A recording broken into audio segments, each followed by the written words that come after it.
Radio EOI Astorga. Un podcast mensual en inglés, francés y alemán. A monthly podcast in English, French, and German. Un podcast mensuel en anglais, français et allemand. Ein monatlicher Podcast in Englisch, Französisch und Deutsch. Hi, salut, hallo. Bienvenidas y bienvenidos de nuevo a nuestro podcast mensual. Nos separan pocos días hasta la Navidad y el Año Nuevo. Esperamos que el último mes y al mismo tiempo este trimestre en su conjunto, todo el año 2024, os hayan transcurrido de la mejor manera posible. Entre otras cosas también por haber aprendido más inglés, más francés y más alemán que antes. Esperamos también que os gusten nuestros contenidos del podcast de este mes. Como de costumbre, tenemos contenidos para cada uno de los 3 idiomas que se enseñan en nuestra escuela, es decir, alemán, francés e inglés. Empecemos con el alemán.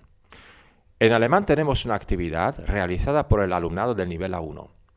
Se trata de un juego de rol, una conversación informal entre 2 hipotéticos participantes en un curso de alemán en Colonia. Las 2 personas se saludan, se presentan, preguntan sobre su proveniencia y su lugar de residencia, quieren saber qué lenguas extranjeras habla el interlocutor, expresan gustos y preferencias. En otras palabras, inicia y toma forma un diálogo típico para ese nivel de idioma. El diálogo concluye con la interpretación de una canción tradicional típica para la celebración de la fiesta de San Nicolás, cuya figura es muy popular, no solo en el espacio germanófono, sino también en muchos otros países de Europa Central, del Este y del Sur, como Italia. Hallo, wie geht's? Es geht mir gut, danke. Und dir? Es geht, danke. Bist du nur hier im Kurs? Ja, und du? Ich auch. Ich heiße Giovanna. Und du? Wie ist dein Name? Ich bin Carla. Freut mich. Woher kommst du, Carla? Ich komme aus Spanien, aus Astorga. Und du, Giovanna, kommst du aus Italien? Nein, ich komme nicht aus Italien, sondern aus Griechenland. Aber meine Mutter ist Italienerin. Aha. Wo wohnst du, Giovanna? Ich wohne hier in Köln. Ich arbeite hier. Und was bist du vom Beruf? Ich bin Kochin. Und du, Carla? Wo wohnst du und was bist du vom Beruf? Ich wohne in Bonn, aber im Moment arbeite ich nicht. Welche Sprachen sprichst du, Giovanna? Ich spreche Griechisch, Italienisch, Englisch und ein bisschen Deutsch. Und du, Carla? Ich spreche Französisch, Portugiesisch und ein bisschen Deutsch. Du, Giovanna, was machst du gern? Ich gehe gern ins Kino und lese gern. Ich esse gern, aber ich koche nicht gern. Und du, Carla? Ich gehe gern ins Theater und ich tanze gern. Aber ich spiele nicht gern Tennis. Singst du gern, Carla? Ich singe sehr gern. Ich auch. Was singst du gern, Giovanna? Weihnachtslieder. Und du? Wir haben ein schönes Nikolauden im Kurs gelernt. Ich mag es. Es heißt Lass und froh und glücklich sein. Wirklich? Ich kenne es. Es ist sehr lustig. Ja, lustig, tralalala. Singen wir es? Natürlich.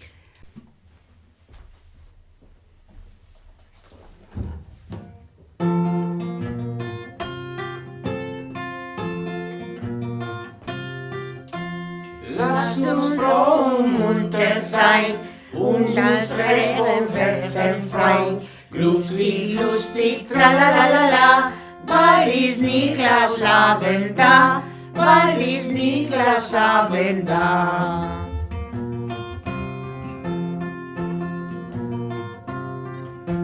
Niklas ist ein guter Mann, dem man nirgends glauben kann. Lustig, tralalala, bald ist Nikolausabend da, bald ist Nikolausabend da.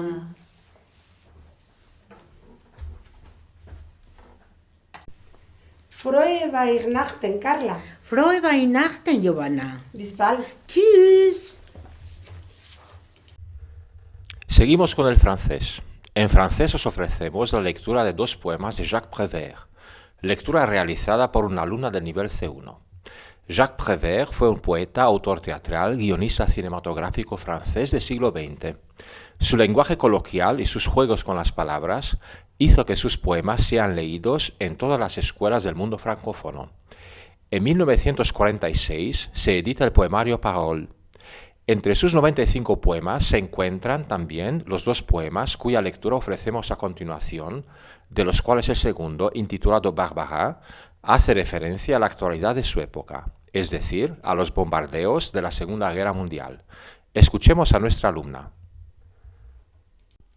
Jacques Prévert, Épiphanie. Sur un trône de paille, un cheval couronné, un âne le fait rire, vêtu comme un jockey. Devinez aimable farce du bon vieux temps, écoutez les chansons, les rires des paysans. Ils ont tiré les rois et ils sont bien contents. Ils ont tiré les rois et la reine en même temps. Écoutez les chansons, les rires des paysans. Le roi la bouche pleine et le verre à la main.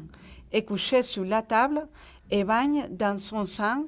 Il a le ventre ouvert, un petit baigneur dedans, et le sang est très rouge et le baigneur tout blanc. Devinez aimable farce du bon vieux temps, sur la porte du palais, la reine droit et blême est soigneusement clouée. Ses yeux sont grands ouverts, son regard est très dur, elle est coupée en 2 comme un panari mûr. Devinez aimable farce du bon vieux temps, sur un trône de paille, un cheval couronné, un âne le fait rire, vêtu comme un jockey. Jacques Prévert et Barbara. Rappelle-toi, Barbara, il pleuvait sans cesse sur Brest ce jour-là, et tu marchais souriante, épanouie, ravie, ruisselante, sous la pluie. Rappelle-toi, Barbara, il pleuvait sans cesse sur Brest, et je t'ai croisé rue des Siam, tu souriais, et moi je souriais de même.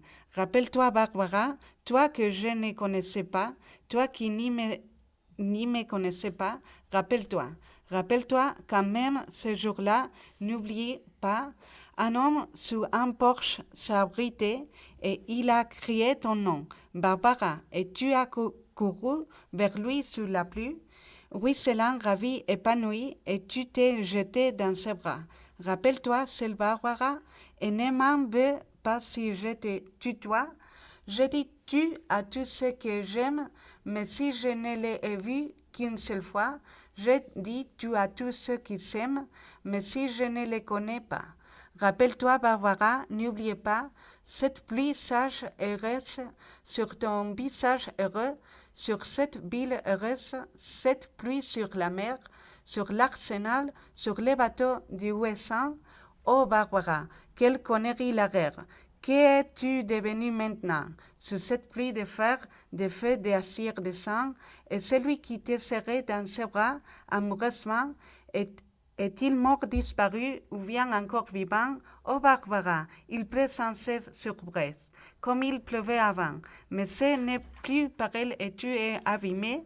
C'est une pluie de Dieu terrible et désolée. Ce n'est même plus de l'orage, de fer, d'acier, de sang, tout simplement des nuages qui crèvent comme des chiens qui disparaissent au fil de l'eau sur Brest et vont pourrir au loin, très loin de Brest, dont il ne reste rien. Y ahora, last but not least, el inglés. En inglés tenemos a 2 de nuestras alumnas del nivel C1 hablándonos sobre una conocida fiesta de Gran Bretaña. Cada 5 de noviembre se celebra en el Reino Unido la noche de Guy Fawkes o Bonfire Night. Miles de hogueras acompañadas de fuegos artificiales se encienden por toda la geografía conmemorando el aniversario de una conspiración fallida y liderada por Guy Fawkes, el cual intentó hacer saltar por los aires el Parlamento inglés en 1605. A través de nuestras alumnas se nos narrarán primero los acontecimientos de esta noche del 5 de noviembre de 1605 y luego se nos trasladará al Londres actual en la noche del 5 de noviembre.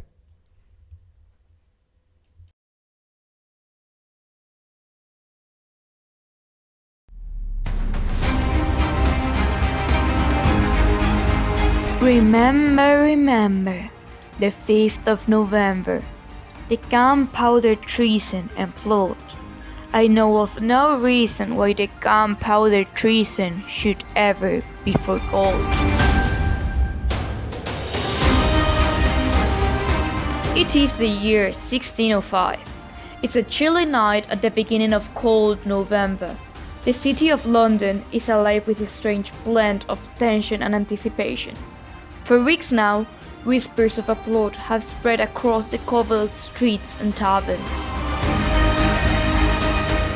A group of fed-up Catholics want to get rid of the Protestant king, James I. For years, Catholics have been suffering from terrible laws that have stripped them of their rights. Their faith has been persecuted and their families have been divided by a growing sense of injustice. The plan is simple. They are going to strike during the opening of Parliament, when the king, his family, and the country's nobility are gathered in one place. The conspirators have already begun to dig beneath the foundations of Westminster Hall. There, in the deep vaults, they have secretly stored 36 barrels of gunpowder, enough to shatter the very foundations of the kingdom. Among them, there is a man of action called Guy Fawkes. He has already fought for Catholic causes on foreign soil. He's helped Catholic Spain against the Protestant power on the battlefields of the Low Countries. He's a soldier who knows the cost of war, and now he aims to start a rebellion against King James I. Tonight, the night of the 5th of November, Fawkes is in charge of guarding the barrels of gunpowder hidden beneath the Parliament's vaults. He's been racing in the dark for days, awaiting the signal to light the fuse. Little does he know that fate has other plans for him. The night before, a letter reached one member of the House of Lords. In it, a mysterious message to stay away from Parliament on the following day is written. The warning reaches the king, who orders an investigation, and so it is on the night of November the 5th, as the plotters are preparing to blow up the Houses of Parliament, that soldiers come searching through the shadows of the Parliament vaults. Guy Fawkes is caught red-handed, crouching by the gunpowder barrels. He refuses to give his name or confess his purpose, but the barrels speak for themselves. The treachery has been foiled. Fawkes is arrested, and the plot unravels as quickly as it was set. And so, the man who would have been the instrument of the king's destruction is brought to trial. The evidence against him is undeniable: gunpowder, treason, and the intent to commit murder. Guy Fawkes, the face of the gunpowder plot, is hanged. On this very night of the 5th of November 1605, the king allowed citizens to celebrate his survival by having bonfires across the city of London. However, for some people, the failed plot will come to symbolize rebellion, the ever-present struggle for power, and the dangerous path of betrayal. May we never forget the day that one man attempted to change the course of history.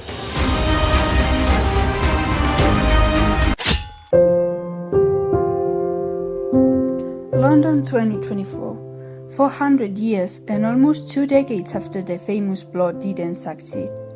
It's still a chilly November night. Technology rules our lives. A pandemic hit the world a few years ago, but we seem to have forgotten about it, as if it had been yesterday's nightmare, and today is a brand new day full of exciting opportunities. The world keeps spinning around.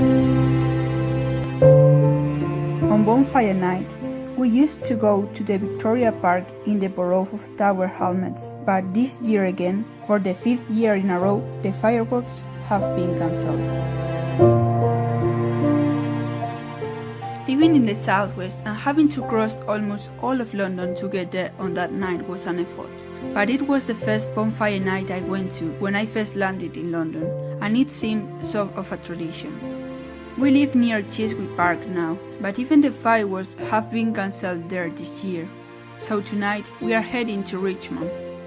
On our way there, we tread on streets we've barely been before. We pass by the remains of a Halloween costume hung abandoned on the fence that surrounds an old Victorian house. It's less than 2 months before Christmas, and few bold snowflakes fall gently to the ground, where they'll soon vanish as if they've never been there. Just the London style. Bonfires in private gardens warm the night ahead, and even the smell of just-made coffee that escapes from a late-open shop perfumes the air. We hear the music in the background. We are near our destination, and we arrive just in time for the show. Fireworks are ready to explode just as the 36 barrels of gunpowder were on that night some centuries ago.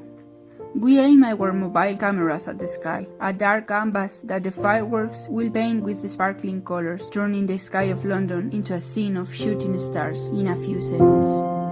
Maybe it's time to make a wish.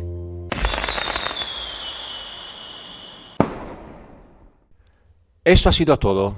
Concluimos reiterando nuestra esperanza de que os haya gustado y os esperamos el próximo año.